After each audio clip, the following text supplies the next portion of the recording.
एक प्राथमिक स्कूल में अंजलि नाम की एक शिक्षिका थी। वो कक्षा 5 की क्लास टीचर थी। उसकी एक आदत थी कि वो कक्षा में आते ही हमेशा लव यू ऑल बोला करती थी, मगर वह जानती थी कि वह सच नहीं बोल रही।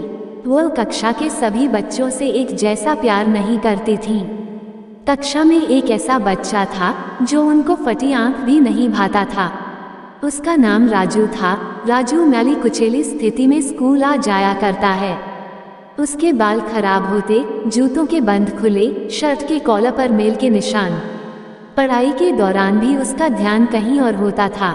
मैडम के डांटने पर वह चौंक कर उन्हें देखता, मगर उसकी खाली खाली नजरों से साफ पता लगता रहता कि राजू शारीरिक रूप से कक्षा में उपस्थित होने के बावजूद भी मानसिक रूप से गायब है, यानी प्रेजेंट बॉडी एब्सेंट माइंड। धीरे धीरे मैडम को राजू से नफरत सी होने लगी। क्लास में घुसते ही राजू मैडम की आलोचना का निशाना बनने लगता। सब बुराई उदाहरण राजू के नाम पर किए जाते। बच्चे उस पर खिलखिला कर हंसते और मैडम उसको अपमानित करके संतोष प्राप्त करती। राजू ने हालांकि किसी बात का कभी कोई जवाब नहीं दिया था। मैडम को वह एक बेजान पत्थर की तरह लगता, जिसके अंदर आत्मा नाम की कोई चीज नहीं थी। प्रत्येक डांट, व्यंग्य और सजा के जवाब में वह बस अपनी भावनाओं से खाली नजरों से उन्हें देखा करता और सिर झुका लेता। मैडम को अब इससे गंभीर नफरत हो चुकी थी। पहला सेमेस्टर समाप्त हो गया और प्रोग्रेस रिपोर्ट बनाने का चरण आया तो मैडम ने राजू की प्रगति रिपोर्ट में ये सब बुरी बातें लिख मारी। प्रगति रिपोर्ट माता पिता को दिखाने से पहले हेड मास्टर के पास जाया करती थी। उन्होंने जब राजू की प्रोग्रेस रिपोर्ट देखी तो मैडम को बुला लिया। मैडम, प्रगति रिपोर्ट में कुछ तो राजू की प्रगति भी लिखनी चाहिए। आपने तो जो कुछ लिखा है, इससे राजू के पिता इससे बिल्कुल निराश हो जाएंगे। मैडम ने कहा, मैं माफी मांगती हूँ, लेकिन राजू एक बिल्कुल ही अशिष्ट और निकम्मा बच्चा है। मुझे नहीं लगता कि मैं उसकी प्रगति के बारे में कुछ लिख सकती हूँ। मैडम घृणित लहजे में बोलकर वहाँ से उठकर चली गई। स्कूल की छुट्टी हो गई आज तो। अगले दिन हेड मास्टर ने एक विचार किया और उन्होंने चपरासी के हाथ मैडम की डेस्क पर राजू की पिछले वर्षों की प्रगति रिपोर्ट रखवा दी। अगले दिन मैडम ने कक्षा में प्रवेश किया तो रिपोर्ट पर नजर पड़ी। पलट कर देखा तो पता लगा कि ये राजू की रिपोर्ट है। मैडम ने सोचा कि पिछली कक्षाओं में भी राजू ने निश्चय ही यही गुल खिलाए होंगे। उन्होंने सोचा और कक्षा 3 की रिपोर्ट खोली। रिपोर्ट में टिप्पणी पढ़कर उनकी आश्चर्य की कोई सीमा न रही जब उन्होंने देखा कि रिपोर्ट उसकी तारीफों से भरी पड़ी है। राजू जैसा बुद्धिमान बच्चा मैंने आज तक नहीं देखा।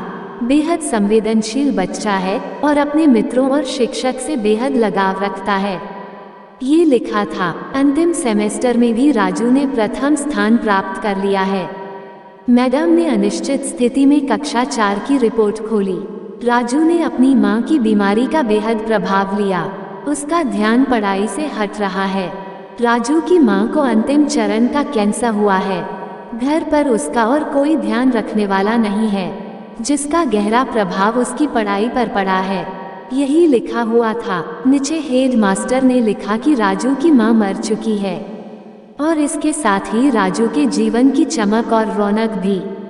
उसे बचाना होगा इससे पहले कि बहुत देर हो जाए। ये पढ़कर मैडम के दिमाग पर भयानक बोझ हावी हो गया।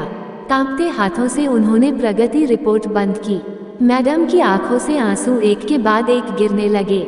मैडम ने सानगाई से अपने आंसू पोंछे। अगले दिन जब मैडम कक्षा में दाखिल हुई तो उन्होंने अपनी आदत के अनुसार अपना पारंपरिक वाक्यांश आई लव यू ऑल दोहराया, मगर वह जानती थी कि वह आज भी झूठ बोल रही हैं, क्योंकि इसी क्लास में बैठे एक उलझे बालों वाले बच्चे राजू के लिए जो प्यार वह आज अपने दिल में महसूस कर रही थी, वह कक्षा में बैठे और किसी भी बच्चे से अधिक था।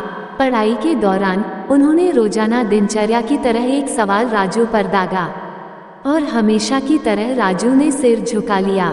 जब कुछ देर तक मैडम से कोई डांट फटकार और सहपाठी सहयोगियों से हंसी की आवाज उसके कानों में न पड़ी तो उसने अचंभे में सिर उठाकर मैडम की ओर देखा।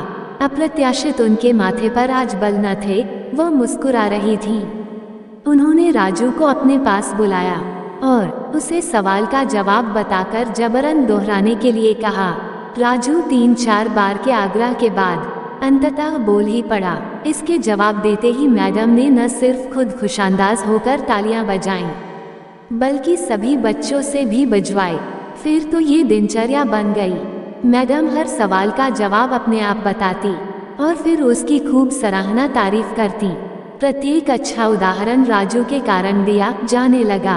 धीरे धीरे पुराना राजू सन्नाटे की कब्र फाड़कर बाहर आ गया। अब मैडम को सवाल के साथ जवाब बताने की जरूरत नहीं पड़ती। वह रोज बिना त्रुटि उत्तर देकर सभी को प्रभावित करता और नए नए सवाल पूछकर सबको हैरान भी करता। उसके बाल अब कुछ हद तक सुधरे हुए होते, कपड़े भी काफी हद तक साफ होते, जिन्हें शायद वो खुद धोने लगा था। देखते ही देखते साल समाप्त हो गया और राजू ने दूसरा स्थान हासिल कर कक्षा 5वीं पास कर लिया। यानी अब दूसरी जगह स्कूल में दाखिले के लिए तैयार था। कक्षा 5वीं के विदाई समारोह में सभी बच्चे मैडम के लिए सुंदर उपहार लेकर आए और मैडम की टेबल पर ढेर लग गया। इन खूबसूरती से पैक हुए उपहारों में एक पुराने अखबार में बदतर सलीके से पैक हुआ एक उपहार भी पड़ा था। बच्चे उसे देखकर हंस रहे थे। किसी को जानने में देर न लगी कि यह उपहार राजू लाया होगा। मैडम ने उपहार के इस छोटे से पहाड़ में से लपक कर राजू वाले उपहार को निकाला। खोलकर देखा तो उसके अंदर एक महिलाओं द्वारा इस्तेमाल करने वाली इत्र की आधी इस्तेमाल की हुई शीशी और एक हाथ में पहनने वाला एक बड़ा सा कड़ा कंगन था, जिसके ज्यादातर मोती झड़ चुके थे। मिस ने चुपचाप इस इत्र को खुद पर छिड़का और हाथ में कंगन पहन लिया। बच्चे ये दृश्य देखकर सब हैरान रह गए, खुद राजू भी। आखिर राजू से रहा न गया और मिस के पास आकर खड़ा हो गया। कुछ देर बाद उसने अटक अटक कर मैडम को बोला, आज आप में से मेरी माँ जैसी खुशबू आ रही है। इतना सुनकर मैडम के आंखों में आंसू आ गए और मैडम ने राजू को अपने गले से लगा लिया। राजू अब दूसरी स्कूल में जाने वाला था। राजू ने दूसरी जगह स्कूल में दाखिले ले लिया था। समय बीतने लगा। दिन सप्ताह, सप्ताह महीने और महीने साल में बदलते। भला कहाँ देर लगती है, मगर हर साल के अंत में मैडम को राजू से एक पत्र नियमित रूप से प्राप्त होता, जिसमें लिखा होता कि इस साल कई नए टीचर्स से मिला, मगर आप जैसा मैडम कोई नहीं था। फिर राजू की पढ़ाई समाप्त हो गया और पत्रों का सिलसिला भी समाप्त। कई साल आगे गुजरे और मैडम रिटायर हो गईं। एक दिन मैडम के घर अपनी मेल में राजू का पत्र मिला, जिसमें लिखा था, इस महीने के अंत में मेरी शादी है और आपके बिना शादी की बात मैं नहीं सोच सकता। एक और बात, मैं जीवन में बहुत सारे लोगों से मिल चुका हूँ, आप जैसा कोई नहीं है। आपका डॉक्टर राजू। पत्र में साथ ही विमान का आने जाने का टिकट भी लिफाफे में मौजूद था। मैडम खुद को हरगिज न रोक सकी। उन्होंने अपने पति से अनुमति ली और वह राजू के शहर के लिए रवाना हो गईं।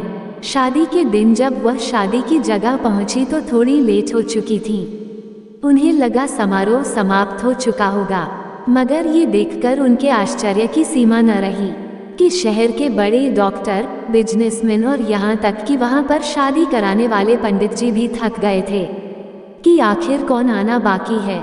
मगर राजू समारोह में शादी के मंडप के बजाय गेट की तरफ टकटकी लगाए उनके आने का इंतजार कर रहा था। फिर सबने देखा कि जैसे ही एक बुढ़ी औरत ने गेट से प्रवेश किया, राजू उनकी ओर लपका और उनका वह हाथ पकड़ा जिसमें उन्होंने अब तक वह कड़ा पहना हुआ था, कंगन पहना हुआ था, और उन्हें सीधा मंच पर ले गया। राजू ने माइक हाथ में पकड़कर कुछ यूं बोला, दोस्तों, आप सभी हमेशा मुझसे मेरी माँ के बारे में पूछा करते थे और मैं आप सबसे वादा किया करता था कि जल्द ही आप सबको उनसे मिलाऊंगा।